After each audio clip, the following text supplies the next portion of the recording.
whatever's legal surely about to happen. It's about ridding a culture. Courtney, I'll give you the last word.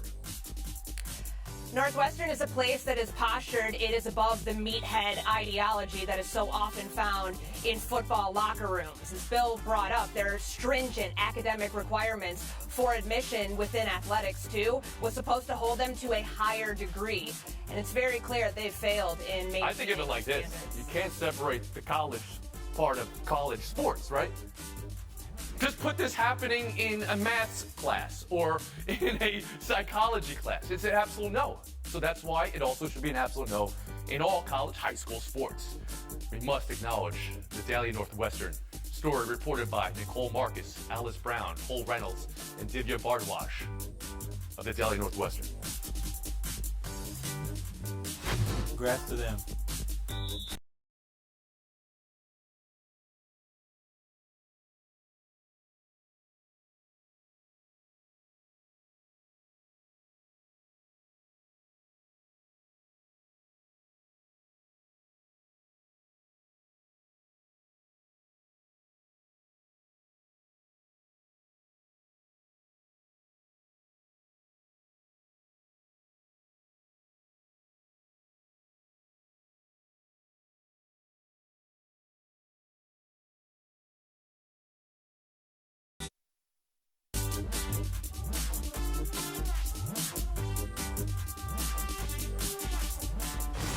Victor Wembanyama's summer break. Spurs say he'll take time off from gameplay and public sessions as he's been playing and doing the things required as far as availability non-stop since the start of his French season.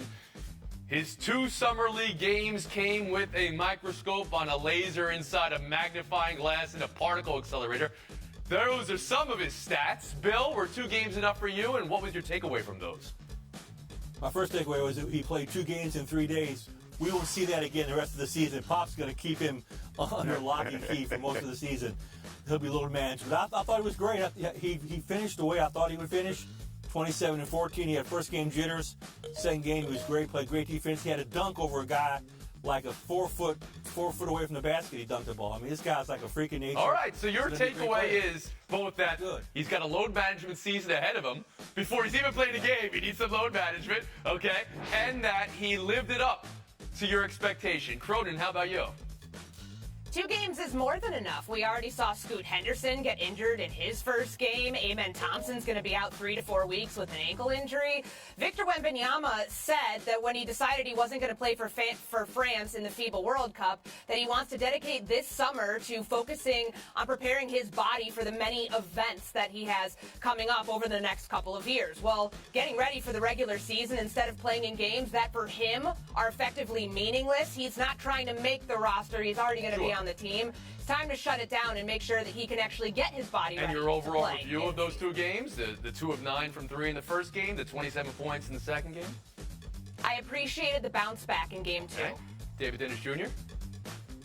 This is everything you can hope for from Wemby. The first game, yes, there were jitters, and part of which is him missing a bunch of shots that he usually makes. But even then, he had 5 blocks. So even in his worst game, he's Rudy Gobert defensively, and he came back on the second game and was unstoppable. They couldn't do anything about him. That putback dunk that he had next game is nobody else in the league can do that. This is the Wemby experience.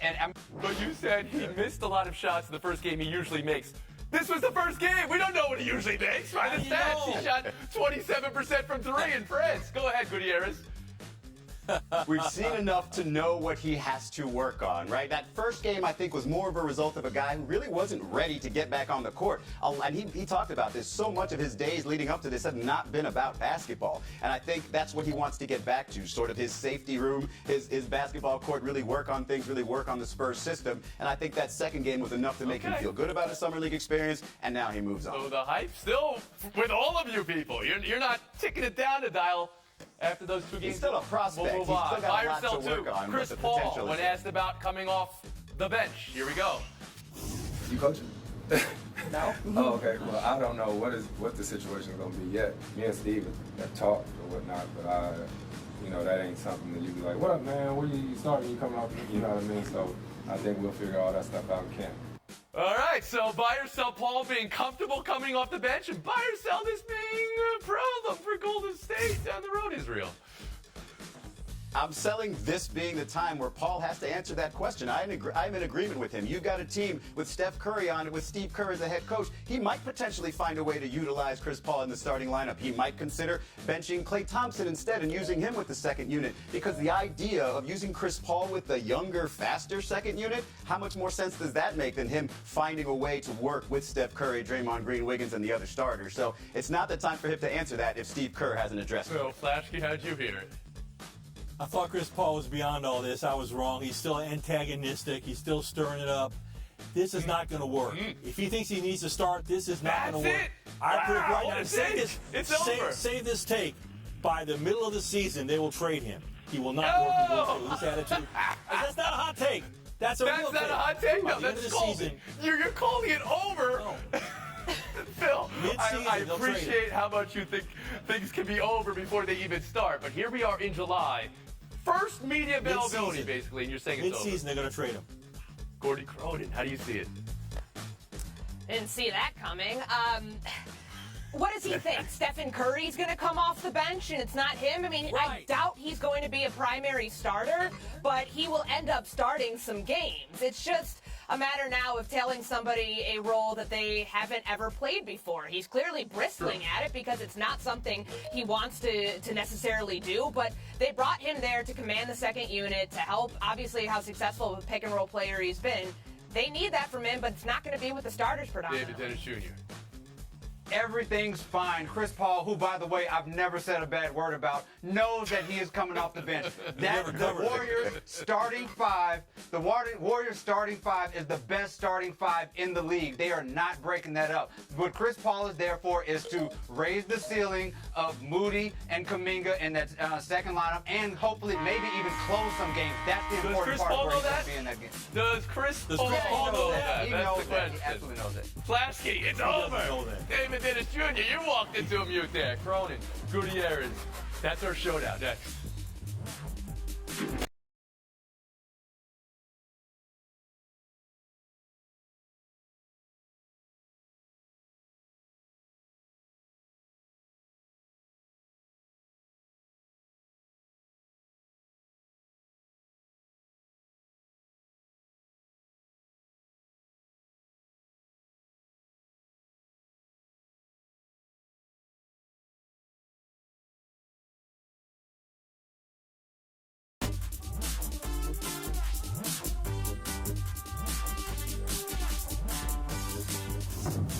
I have a list of 25 greatest All-Star moments. I love the All-Star game. Don't have a chance to show you all now. This one's before my birth, of course, but I just know it from history. But every All-Star game gets remembered for something. So as you make your who you got pick, American or national, let me ask you this. What's the memory we'll all be remembering tomorrow from tonight? Courtney, around the horn to you. The Angels have exactly 3 weeks to figure out whether they're going to trade Shohei Ohtani. I'm excited to see what these recruiting pitches are like tonight, Tony. This is going to be you fun think to we're see going to where have he's some playing mic'd next up year. players pitching for Ohtani? Okay. And Israel? There's two things I'm looking for. I'm going to remember what time I get to bed tonight. I want a tidy game. I need that pitch clock to really do its job. And then I'm looking for celebrations on home runs in the dugouts. I want those to be otherworldly. I'll give you that. A pitch clock. You know, this is the game you kind of want to let the moment last if you're a player in the batter's box. Don't rush them along. We'll move on. No time for this. Wimbledon. Chris Eubanks, the American, number 43 in the world, and he's on a heater. Advancing to the quarterfinals after taking out Stefanos Tsitsipas in 5 sets. It's the first time he's ever made the second week of a major. Israel, breath of fresh air for American tennis, or something more here with Eubanks? It'll be something more if he wins one more, because he's got Daniil Medvedev in the next round, number 3 overall. And Tsitsipas has kind of lost a couple of head scratchers in the past, but man, is he fun to watch. So long, so athletic, gets to everything. Love watching him. The United States has waited 20-plus years to get a men's Grand Slam champion, and with 3 of their top 15 out, Eubanks, who most of us didn't know who he was yesterday, gives them the best chance to get there. Gordy Cronin, please, the time is yours. Thank you. My grandmother passed away at the age of 102 years old peacefully in her home on Saturday evening. She was a huge fan of Around the Horn. Last Thursday, She got to see me win the show. It was her last show. She made it appointment viewing every time I was on. It means the world to me that I got to share this with her in her later years. I will miss you every day. And I can't wait to see you on the 19th tee in heaven eventually. We love you, Courtney. And your grandma, Janice Bruce, saw so many things in an incredible 102 years. Just think of that. But I will tell you this. She will never have been more proud of anything in her life, I'm sure, than seeing her granddaughter succeed like this. See you tomorrow.